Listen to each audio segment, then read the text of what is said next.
All right, everybody, we're back. We got some cool stuff coming up. So today we're going out to my buddy Paul's house. He's actually helping me do the curation of cars for Rockin' Revs. So if you don't know what that is, check out rockinrevs.com. But he's got this cool BMW Isetta we're going to take a look at and maybe go for a little drive, take a little sneak peek at it. You know, obviously it's not these super hypercar stuff, but these things are really cool. So stay tuned. Be right back within a moment with the new BMW Isetta. Thanks, guys. All right, we made it. I want to show you guys what Paul has here. Like I mentioned before, Paul is my curator for Rockin' Revs, so he's the one helping me get all our cars together for it. But I wanted to show you guys what he has because he has some really cool stuff, as you can see, and we'll have him kind of chit chat and give us a little insight on his Isetta he has here, and he's got some other motorcycles you can see too. But he got this. Let me show you the photo of how he collected this car. As you can see, it was in pieces, but as you can see now, he did a wonderful restoration on it. Him and his wife take it all over the place, and as he's for me, if you're a Cleveland person, you know the West Side Market, and so this is basically what his wife informed that that's what they're going to get it for, is to take it to the West Side Market and go shopping, which is perfect for it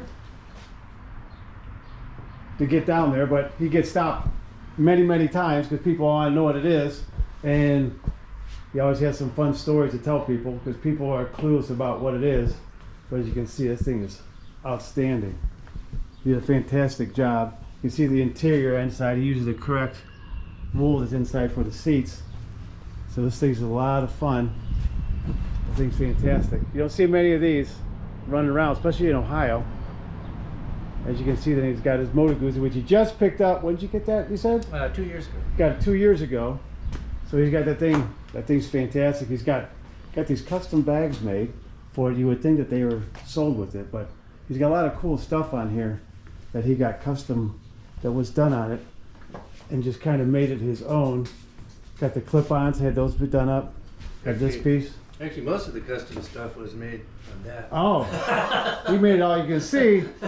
He worked at NASA for 40 years, so he's got the skill and he's got the equipment, obviously, to make this stuff, which is fantastic.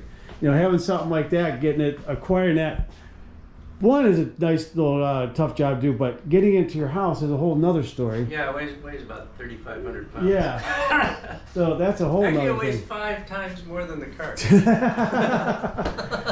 I told you how light that is and how heavy that thing is. It's a lot in that base.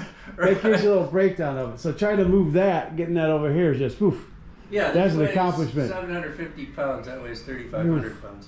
So, yeah. But you see, and then he's got, and this is a great story on this bike.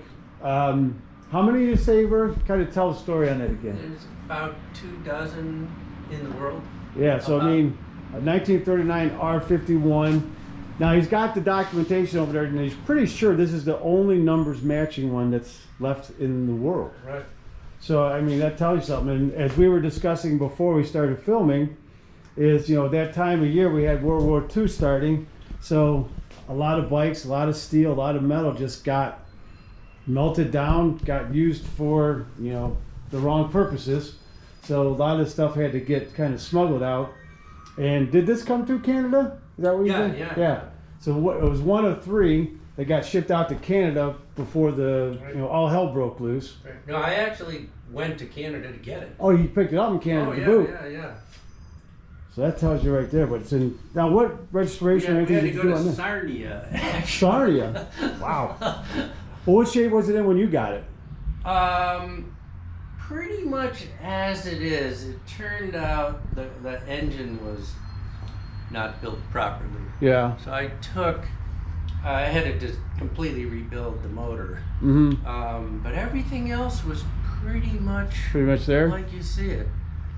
Yeah, he went through, and I have all his notes. It took him about 20 years almost. He went through, scoured the globe to find all the original parts. Oh, I could imagine it had been pain trying to find all the parts. Yeah. Especially trying to go on the lesson and everything with it. Time chasing it all down. Wow.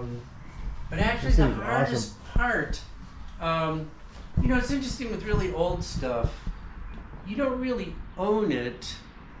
Like if you have like, you know, a Cezanne or a Da Vinci or something. Yeah. You know, it was here hundreds of years before you. It's hopefully going to be here thousands of years Yeah. later. So it just kind of passes through your life. Yeah. So when you're, you know, when you get rid of it or whatever, when you turn it over, you want to make sure it's going to go to the right person. Correct. Correct. So the hardest part was convincing the guy who had it that I was Could be the next okay. caretaker. Yeah. So I had to have a lot of people lobby in my behalf. It took almost 2 years to convince him that I was okay. It wasn't really about the money. Yeah. He didn't really want that much money for it. But it was a really interesting process. So someday when I can't ride it anymore, You're gonna do the same thing. absolutely, you Yeah. want to make sure it's going to go to someone who's going Gonna write to home. take care of it. Exactly. Absolutely. And a lot of times you're right with that fact. It's not about the money. It's about, okay, is this person going to respect what it is, Right. take care of right, it, right. and then move it on to the next person that's going to do the same thing. A lot of people who were really sincere about collector vehicles have that, you know, Yeah. opinion. That seems spectacular. That's beautiful. Now this is a 400 you did for a friend of yours. Friend, Yeah. right? So this nice 400 Honda, and these things are great. These old Japanese bikes from the 70s that are really starting to come on. The early mid 80s ones are starting to really come around. Right. You know, these things are a lot of Other fun. than the Barani wheels, it's pretty original. Yeah. These are Well, great bikes to get oh, into yeah. very cheaply, and hey, you get to take care of. And if you're talking about the Honda scooter he has here, it's a Honda. Take care of it. You know, it can run forever. They're fantastic. Yeah, I said it's well-built got bikes. 11.5 red line. Yeah, It just Hey, look at that. screams. It just screams. look at that on there. All original. That thing's fantastic. Yeah, it really is. That thing's a lot of fun. Oh, it's a gas. Oh. It really is. And then he's got his Vespa over in the corner now. We were discussing this before too. That's just in primer, but as we said, hey, you should just clear coat it and go because it looks like it's a paint from the factory. But this thing's fantastic. He upgraded it a bit. It's got a bit more power, as you would say. How much did you kick this thing up? It's about double. They were originally 6, and now it's a little over 11. Yeah, so this thing, it yeah, scoots. really. This scooter scoots. It's plenty fast. Yeah. Absolutely. And it gets like 110 miles to the gallon or something. Yeah, it's just crazy. I mean, this thing's fantastic. Look at that. But now we got one thing here I want to show you. It's got over in his other garage because he's had it since 1970. What now? 78. 1978. So he's had it for a long, long time. 45 years. 45 years. So, but this thing is, I'm a big fan of them. And you can see he's got a theme with the BMWs, but he's got this 2002 that he's had since 78. Yeah, it's about 800,000 miles on it. There's about 800,000 miles on it. And he's driven it everywhere. And as he stated, he's moved everything under the sun with it. So he's gotten a lot of use out of it. And he still drives on a regular basis today. Every day. But this thing is fantastic. Look at that. Big fan. These things are awesome. But yeah, so it's, you know, what's with the two different colored seats? I just noticed that. The driver's seat basically fell apart. Gotcha. And someone gave me a black driver's seat. Mm-hmm. And the bottom wore out. So I took it to this friend of a friend to have it upholstered. Yeah. And I thought he was just going to do the bottom. So I said, well, if you're just going to do the bottom, make it black. Well, he ended up doing the whole thing. If I knew he was going to do the whole thing, I would have had him do it in brown. To to match everything. So I mean, it's nice that he did the whole thing. Yeah.